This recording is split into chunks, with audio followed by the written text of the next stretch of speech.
요한복음 제10장 22절에서 30절까지 하나님의 말씀을 봉독해 올리겠습니다. 예루살렘은 성전 봉헌절이 되었는데 때는 겨울이었다. 예수께서는 성전 경내에 있는 솔로몬 주랑을 거닐고 계셨다. 그때 유대 사람들은 예수를 둘러싸고 말하였다. 당신은 언제까지 우리의 마음을 졸이게 하시렵니까? 당신이 그리스도이면 그렇다고 분명하게 말하여 주십시오. 예수께서 그들에게 대답하셨다. 내가 너희에게 이미 말하였는데도 너희가 믿지 않는다. 내가 내 아버지의 이름으로 하는 그 일들이 곧 나를 증언해 준다. 그런데 너희가 믿지 않는 것은 너희가 내 양이 아니기 때문이다. 내 양들은 내 목소리를 알아듣는다. 나는 내 양들을 알고 내 양들은 나를 따른다. 나는 그들에게 영생을 준다. 그들은 영원토록 멸망하지 아니할 것이요 또 아무도 그들을 내 손에서 빼앗아 가지 못할 것이다. 그들을 나에게 주신 내 아버지는 만유보다도 더 크시다. 아무도 아버지의 손에서 그들을 빼앗아 가지 못한다. 나와 아버지는 하나이다. 아멘. 오늘 말씀에서는 두 가지를 연결해 보려고 합니다. 예수님께서 이 말씀을 하시던 그 시기가 신구약 성경을 통틀어서 딱 한 번 나오는 단어, 성전 봉헌절. 예전 성경에는 수전절이라고 되어 있는 절기입니다. 수전절이라는 절기와 그 다음에 27절에 나오는 내 양들은 내 목소리를 알아듣는다. 나는 내 양들을 알고 내 양들은 나를 따른다라는 이 구절입니다. 전체적인 신앙적인 가르침은 이 27절 안에 들어있는데 이 말씀이 선포되는 때가 수전절, 곧 성전 봉헌절입니다. 다른 절기들은 우리가 알지 않습니까? 유월절, 무교절 또는 초막절 이런 절기들은 많이 들어왔는데 수전절이라는 말은 성경에 딱 한 번 나옵니다. 구약 성경에 없는 명절이기 때문에 그렇습니다. 구약 성경이 끝나고 신약 성경이 시작되는 데까지 400여 년 정도 시간이 걸리는데 이 기간을 신구약 중간기라고 얘기합니다. 단어 속에 그 뜻이 다 들어있지 않습니까? 구약이 끝나고 신약이 시작되는 그 사이의 기간이라고 해서 신구약 중간기라고 하는데 이 신구약 중간기에 여러 가지 사건들이 생기게 됩니다. 그때 생겨난 명절이 성전 봉헌절 또는 수전절이라고 합니다. 간략하게 말씀을 드리면 이방 신상을 세워놓고 거기다 가증스러운 제물로 제사를 드리고 하느라고 성전이 더럽혀졌던 것을 이스라엘 백성들이 견디다 못해서 그것에 대해서 혁명을 일으킵니다. 마카비 혁명이라고 보통 그렇게 부르는 마카비 형제들이 주도해서 우리 이제 신앙을 회복하자라는 그런 운동이 일어나고 그리고 이방 신상 몰아내고 성전을 정결하게 하고 다시금 하나님 앞에 감격적으로 제사를 드리면서 성전이 회복되는 것을 기념하는 절기가 수전절입니다. 생각해보면 이스라엘 백성들이 하나님과 이스라엘 사람들이 예배드리는 것, 또 그것의 중심과 상징이 되는 거룩한 성전을 이루는 것들을 빼앗기거나 더럽혀진 것을 회복하는 사건들이 몇 번 있었습니다. 어디서부터 시작돼야 되냐면 법궤에서부터 시작해야 됩니다. 성전이 세워지기 이전에 하나님께서 이스라엘 백성들과 함께 계신다는 것을 약속하신 거룩한 그런 성물이라고 하는 것 세 가지가 있었습니다. 법궤 안에 들어있었죠. 십계명 돌판, 만나 항아리, 이스라엘 백성들을 인도하는 것을 상징하는 아론의 쌍난 지팡이, 이 세 가지를 이 법궤 안에다가 이렇게 집어넣어서 간수하면서 이스라엘 백성들이 어디를 갈 때마다 그 법궤를 앞세워서 뒤따르고 하는 그런 신앙적인 전통이 있었습니다. 빼앗긴 적이 있습니다. 사사시대의 법궤를 빼앗긴 적이 있습니다. 이방 족속들과 하도 전쟁을 할 때마다 지고 밀리고 억울하니까 이스라엘 백성들이 어떻게 생각하냐면 그럼 법궤를 메고 전쟁터에 나가보자. 하나님이 함께 하시면 우리가 이 전쟁을 이길 것 아니냐라는 단순한 생각에서 법궤를 메고 전쟁터 나갑니다. 결과는 어떻게 됐을까요? 그 전쟁에서 전투에서 지고 법궤도 빼앗깁니다. 생각할 것이 많은 대목입니다. 법궤를 앞세워서 전쟁에 나갔다고 전쟁이 승리하겠습니까? 더 중요한 것은 정말 하나님께서 우리를 도와주실 것이라는 확실한 믿음 속에서 나가는 것이 중요하지, 그거는 흔들리면서 저 블레셋 사람들하고 싸워서 우리가 이길 수 있을까? 우리는 무기도 시원찮고 병사도 약하고 전력도 충분하지 않은데 어떻게 이길까라는 불안한 마음은 그대로 가지고 있으면서 법궤를 들고 나갔다고 해서 그 전쟁에서 이기겠느냐라는 거죠. 나중에 회복은 합니다만 이 사건은 이스라엘 신앙에서 굉장히 중요한 역할을 하게 됩니다. 성전이 건축된 이래에 법궤는 성전에 모셔지게 됩니다. 그런데 그 성전 무너지지요. 그때도 선지자 예레미야가 그 이야기를 합니다. 여러분의 신앙이 잘못되어 있기 때문에 하나님께서 여러분을 바벨론으로 포로로 잡혀가게 하셨습니다. 그런 하나님의 뜻에 순종하십시오라고 얘기를 했을 때 무모한 신앙을 주장하는 선지자는 뭐라고 설교를 했냐면, 하나님께서 우리와 함께 계시는데 우리에게 성전이 있는데 어떻게 우리가 이방 백성들에게 지겠느냐 라고 설교를 했습니다. 어떤 설교가 더 힘이 납니까? 하나님께서 우리의 죄 때문에 성전 무너뜨리시고 우리는 이방 백성에게 잡혀가게 되었으니까 하나님 뜻에 따라서 순종하고 잡혀가고 성전 무너지고 받아들여라 라는 설교가 힘이 나겠습니까? 하나님이 우리와 함께 계시는데 이 성전이 어떻게 지어진 성전인데 이게 무너지고 우리가 포로로 되어간단 말입니까? 도대체 하나님을 믿는 신앙이 어디 있다는 말입니까? 라는 설교가 백성들이 듣기가 좋았을까요? 듣기는 후자 쪽이 듣기는 좋았지만 그것은 무모한 신앙이었고 이스라엘 백성들은 결국 바벨론으로 포로로 잡혀가게 됩니다. 성전이 더럽혀지게 되는 성전시대의 사건입니다. 신구약 중간기에 있었던 사건은 말씀을 드렸지만 아예 거기다 이방 신상을 들여오고 돼지를 잡아서 그 피로 제사를 드리는 이런 일들이 벌어졌던 것, 이스라엘 백성들이 다시 회복한 일이 있습니다. 신약 성경에 나와 있는 것으로서는 예수님께서 하신 일이 있으시죠. 예루살렘으로 올라가서 마지막 사역을 하실 때 성전에서 이렇게 매매가 이루어지는 것, 재물을 사고 팔고 또 돈을 바꾸면서 환전 수수료를 챙기는 것을 보고 예수님이 채찍으로 내리치시면서 장사치들을 쫓아내셨습니다. 내 아버지 거룩한 집, 하나님의 백성들이 기도하는 집을 더럽히지 말라고 성전을 정결케 하는 그런 일이 있었습니다. 자, 법궤가 문제고 성전이 문제일까요? 아니면 사람이 문제일까요? 결국 사람의 문제입니다. 성전을 깨끗해 하는 것, 법궤를 찾아오는 것, 이런 것의 문제가 아니라 왜 그렇게 됐는지를 생각하고 자신들의 마음을 정결케 하는 이런 것이 먼저라는 것을 수전절이라는, 성전봉헌절이라는 이 단어에서 먼저 생각을 하시면 좋겠습니다. 본문의 가르침은 꼭 이 수전절과 직접 연관지었다고 보기에는 조금 문제가 있습니다.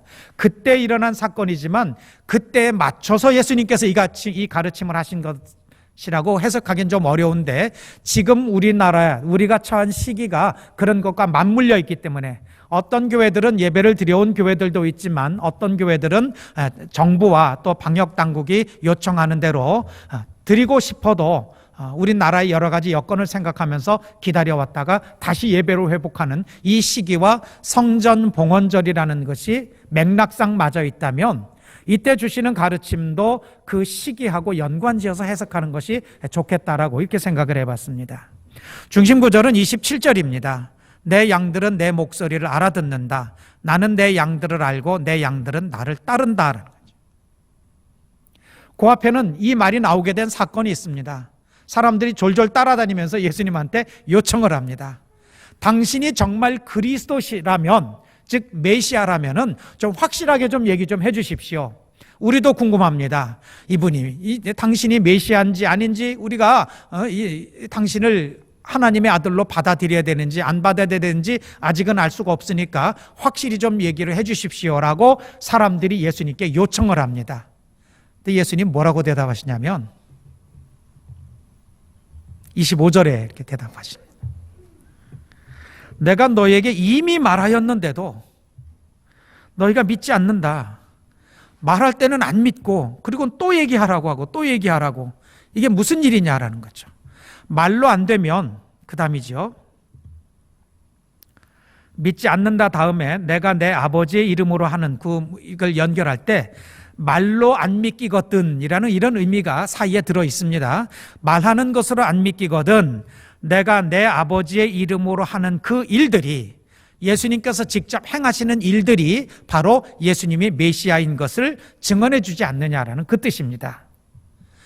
그러니까 예수님께서도 직접 말씀으로도 말씀하셨고 하시는 일로도 하나님의 아들인 것을 충분히 나타내 보이셨는데도 안 믿는다면 26절은 그 뜻입니다. 그런데도 안 믿는다면 너희가 내 양이 아니기 때문에 그렇다. 예수님을 하나님의 아들로 받아들일 마음이 없기 때문에 그렇다는 거죠. 즉 예수님께 속한 사람이 아니기 때문에 그렇다는 겁니다. 그리고 오늘 중심 구절이 27절 내 양들은 내게 속한 사람, 즉 예수님께 속한 사람들은 하나님께서 구원하시기로 작정한 사람들은 예수님의 음성을 알아듣는다는 거죠. 말씀만 하셔도 이분이 예수님이시구나 알아듣는다는 거예요. 하시는 일을 보면은 과연 하나님의 아들이라 다르시구나 하고 감동받고 감사하고 은혜가 충만해진다는 거죠. 나는 그런 내 양들을 안다는 거죠. 예수님께서 그런 사람들을 알고 또 그런 내 백성들은 나를 따른다라는 거죠. 이 시점에서 이제 질문이 하나가 가능합니다. 궁금해지셔야 됩니다. 그럼 나는 주님의 양일까? 이게 궁금해지셔야 되죠. 그러면 나는 주님의 음성을 알아듣고 성경에 기록된 주님의 하신 일을 통해서 예수님이야말로 하나님의 아들이라는 것이 믿어지는 예수님께 속한 양, 예수님의 자녀인가를 뭘로 확인하겠느냐. 이번 사태가 그걸 확인하는 기회가 된다고 저는 생각을 합니다. 굉장히 중요한 신앙적인 가르침이고 세상을 살아가는 지혜로운 태도이기도 한데 어떤 것이 정말 소중한지 아는지는 그것이 중단된 상태, 그렇게 하지 못할 때 아쉽고 생각나고 그것 때문에 나한테 실질적으로 느껴지는 것들이 있었는가를 돌아보면 된다는 겁니다. 얘기를 좀 바꿔보겠습니다. 병원에 가면 그런 검사를 받아보신 분 혹시 있으신지 모르겠어요. 무릎팍 고쯤 아래에 이렇게 세모로 된 고무망치로 이렇게 무릎팍을 톡 치는 그런 검사 받아본 적 있으셔요? 요즘도 그 검사 하지요? 이렇게 반사신경이 제대로 작동하나를 보기 위해서 이 발을 이렇게 의자에 이렇게 올려놓고 무릎 있는 데를 고무망치로 톡 쳐봅니다. 그러면은 내가 꼭 발을 들려고 안 해도 저절로 발이 이렇게 들립니다. 그게 안 들리면은 그 문제가 있는 거예요. 그럼 신경계통에 문제가 있는 겁니다. 어떤 의미냐면 내 다리가 내 몸에 통하는 신경들이 제대로 작동하고 있는지 아닌지는 건드려 봐서 반응을 하면 그건 제대로 되고 있는 겁니다. 톡 쳤는데도 반응을 안 하면 그건 문제가 있는 겁니다. 두 달 동안 예배를 못 드리는데 전혀 불편하지 않으면 그건 문제가 있는 겁니다. 방학이 끝나고 개학하고도 여러 날이 지났는데 전혀 학교 가고 싶은 마음이 안 나고 그냥 노는 게 좋으면은 그거 공부하는데 문제가 있는 겁니다. 다행히 오늘 제가 물어본 아이들은 다 학교 가고 싶다고 대답을 해서 얼마나 고마운지 모릅니다. 아이가 아직 안 들어왔는데 부모가 잠이 잘 오면 그건 문제가 있는 겁니다. 남편이 어디 나가 있는데 별로 신경도 안 쓰이고 편안하면은 그건 문제가 생긴 겁니다. 우리에게 있는 소중한 관계, 사람들, 내 삶의 영역은 그게 중단됐거나 눈에 안 보이거나 떨어져 있을 때 어딘지가 불안하거나 불편하거나 생각나야 정상적인 거라는 거죠. 예수님과 우리도 마찬가지입니다.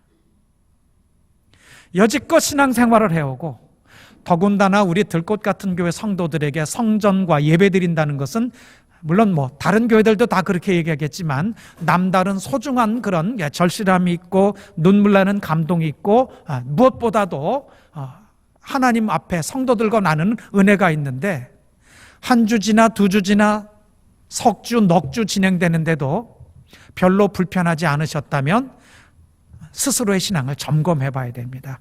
27절 말씀에 비추어 봐서 내 양들은 내 목소리를 알아듣는다. 나는 내 양들을 알고 내 양들은 나를 따른다. 이 문제만은 아닙니다. 양이 안 보이면 목자는 불안해야 되고 목자가 안 보이면 양이 불안해야 되는 겁니다. 예배를 못 드리면 예배를 드리고 싶은 마음이 나도 모르는 사이에 한 주쯤은 편안하다라고 할 수도 물론 있겠습니다. 이것까지 아니다라고 얘기는 말씀은 못 드리지만 한 주 정도는 주일날 예배 안 드려도 잘 지나가지네 라고 하셨을 수는 있어요.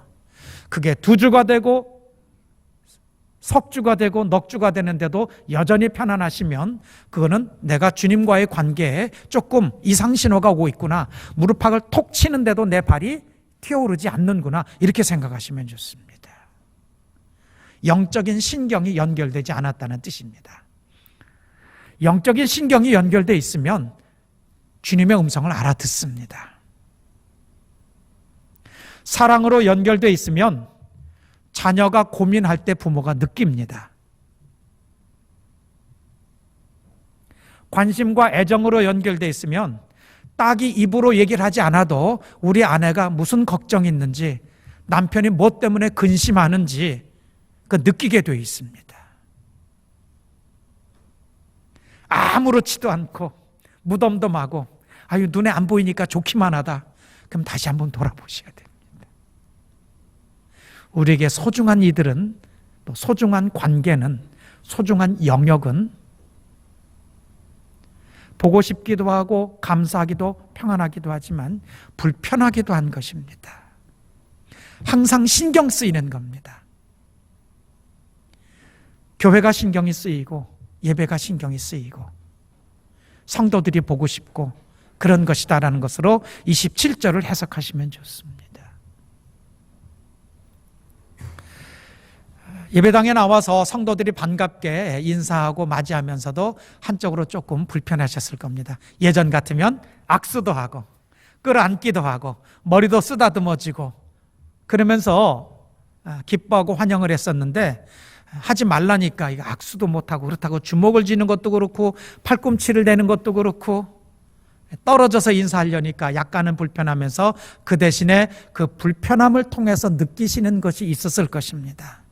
그동안 우리가 참 친하게 지내왔구나. 가깝게 지내왔구나. 이 자리에 모이신 성도들이 그런 분이고 교회의 중요한 역할 중에 성도의 교제라는 것이 들어있는 이유가 거기에 있습니다. 이번에 충분히 우리가 깨닫습니다. 꼭 신앙인이 아니다 하더라도 한 사람이 얼마나 중요한지를 어떤 사람이 무심코 한 행동이 다른 사회나 또 관계나 모임에 결정적인 역할이 된다는 것을 이번에 봤습니다. 나쁜 쪽으로 확인된 것이지만 이게 나쁜 쪽으로만 그러겠습니까? 좋은 쪽으로도 한 사람이 다른 사람에게 영향을 끼치는 게 그만큼 큽니다. 그 사람이 잘 살아있고 그 사람이 잘 역할을 하고 있고 그 사람이 씩씩하고 그 사람이 웃고 있고 그런 것이 다른 사람에게 얼마나 중요하고 큰 역할을 하는지를 우리는 충분히 상상할 수 있을 것입니다. 어디에서 누군가에게 옮아왔는지도 모르는 것 때문에 다른 사람을 불안하게 만들고 불편하게 만들고 그리고 모이지 못하게 치료받아야 되고 집에 갇혀져 있는 이런 뉴스들을 수도 없이 듣기도 하고 보고도 오셨을 것입니다. 중요하다는 뜻입니다. 혼자 사는 게 아니라 가깝게 서로 관계를 맺으면서 살고 있기 때문에 그만큼 중요하다는 것입니다. 그 사람이 뭘 먹었는지, 무엇을 만졌는지, 누구를 만났는지가 다 중요합니다. 바꿔놓으면 어떤 게 됩니까? 사랑하는 우리 가족들, 성도들이 누구를 만나서 어떤 생각을 하고 있고 뭘 먹고 어떻게 지내는지 하나하나가 서로에게 귀하고 자랑스럽고 감사한 영향을 끼치고 있다는 것을 회복하시면 참 좋겠습니다. 우리가 늘 하나님의 양이라고 설명합니다. 또 그렇게 깨닫습니다. 그것은 알아듣는다는 뜻 아니겠습니까? 이번에도 보셨지요. 제발 좀 알아들었으면 좋겠는데 집에서 자가 격리하라는데 굳이 밖에 나가가지고 클럽을 가고 음식점을 가고 마트를 가면은 거기가 또 온통 난리가 나지 않습니까? 좀 알아듣고 따라주는 이 나라 참된 백성 같은 모습들을 우리가 얼마나 아쉽게 봤습니까? 그게 안 돼서 고생하는 나라들의 이야기도 지금도 듣고 있지 않습니까? 좀 나가지 말래도 나가고 모이지 말래도 모이고 마스크 좀 하려는데도 안 하고 그러던 나라들은 지금 굉장히 어려움을 겪기도 하고 한참 동안 이 고생이 지속될 수가 있습니다. 많은 걸 깨달을 수가 있을 줄로 압니다. 우리가 서로에게 중요하다는 것, 그리고 좀 올바른 말들은 잘 알아듣고 따라주고 그래야 고생이 쉬 끝나는 것, 이런 것도 생각할 수 있을 줄로 압니다. 우리가 방역에 힘쓰는 것은 전염병, 이 질병이 끝나는 정도를 우리에게 허락해 주는 것이지만 예수님의 음성을 알아듣고 그 말씀을 따르고 순종하는 것은 더 귀한 것을 우리에게 준다는 것을 그 다음 말씀에서 이야기합니다. 나는 그들에게 영생을 준다라는 거죠. 영생. 가장 값진 것인 뜻입니다. 죽어서 끝나는 게 아닌 것입니다. 네, 여기에만 초점이 맞춰져 있다 보니까 죽어서 끝나는 게 아니라 하나님 나라 천국에 가는 것 아직 멀지 않습니까? 영생에는 어떤 것도 있느냐면은 우리가 그런 주님의 음성을 알아듣고 날마다 소중한 이들과 살아가는 동안에 내 힘으로는 지치고 또는 답답하고 제대로 안 될 때에 나를 붙들어서 귀한 곳으로 이끌어 주시는 주님의 인도하심이 있다는 것 꼭 생각하셔야 됩니다. 그 힘을 느끼실 줄로 믿습니다. 또 느끼셔야 옳습니다. 지금도 나를 붙들고 있는 힘이 있구나. 이게 나의 문제지 성전의 문제가 아니라 나의 문제이구나라는 것을 깨닫고 내 마음을 정결케 하며 그 음성을 알아듣는 이들에게는 나는 그들에게 영생을 준다는 거죠. 영원토록 멸망하지 아니할 것이요 또 아무도 그들을 내 손에서 빼앗아가지 못할 것이다. 굉장히 중요한 일이 아닐 수가 없습니다.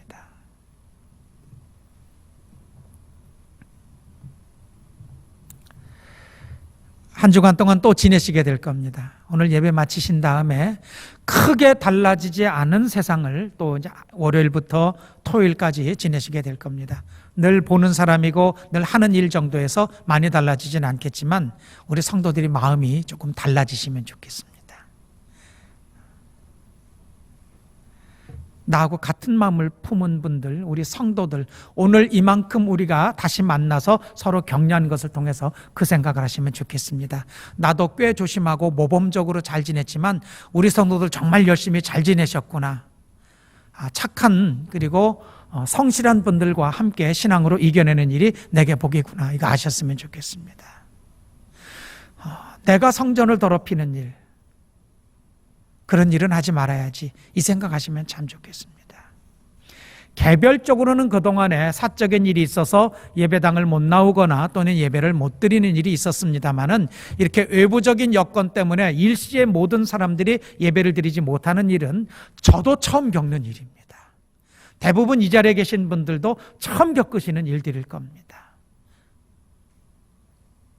서로 조심하고 배려해야 돼서 그런 일인데 오늘 우리가 예배를 드리면서 다시금 성전이 회복되는 것과 같은 내 삶에서 예배가 살아남으로 인하여서 하루아침에 코로나19 사태가 종식된 것은 아니다 하더라도 다시금 새로운 소망을 가지고 내가 하나님의 백성이고 예수 그리스도의 음성을 알아듣는 주님의 양인데 주님께서 나를 어디로 이끄실 것인가? 양들이 그거 걱정하겠습니까? 양들은 그거 걱정 안 합니다. 여지껏 나를 필요한 대로 내가 목마를 때는 물 있는 대로 인도하셨고 내가 배고플 때는 풀밭으로 인도하셨던 것을 알기 때문에 양들은 목자가 인도하실 것을 매번 목자한테 물어보고 확인받고 그러지 않습니다. 가자 하면 따라가지요. 머물자 하면 그 자리에서 머뭅니다. 그 음성을 알아듣는 마음, 순종하면서 귀한 것을 누리는 그런 믿음이 있기 때문에 그렇습니다. 오늘 예배를 드리신 우리 들꽃 같은 교회 모든 성도들께서 그 마음을 확인하시고 회복하시고 우리 마음속에서 새로이 예배를 회복하고 혹시라도 불안했거나 아슬아슬했던 이런 것들을 예배를 드림으로 인하여서 모든 것들을 더 귀하게 회복하고 채우고, 그리고 성도들을 위해서 서로 기도하는 이 시간들을 가져주시기를 부탁을 드립니다. 세상에 교제를 하고 또 지내는 사람들은 다른 방식을 찾습니다. 직접적으로 만나지 못하니까 스마트폰에 여러 가지 애플리케이션들을 통해서 소식을 주고받고 얼굴 보고 인사 나눕니다. 예수 믿는 사람들은 이것보다 더 중요하고 그리고 귀한 그런 소식을 주고받는 일이 있는데 그건 기도입니다. 이때 꼭 그래 주시기를 부탁을 드립니다.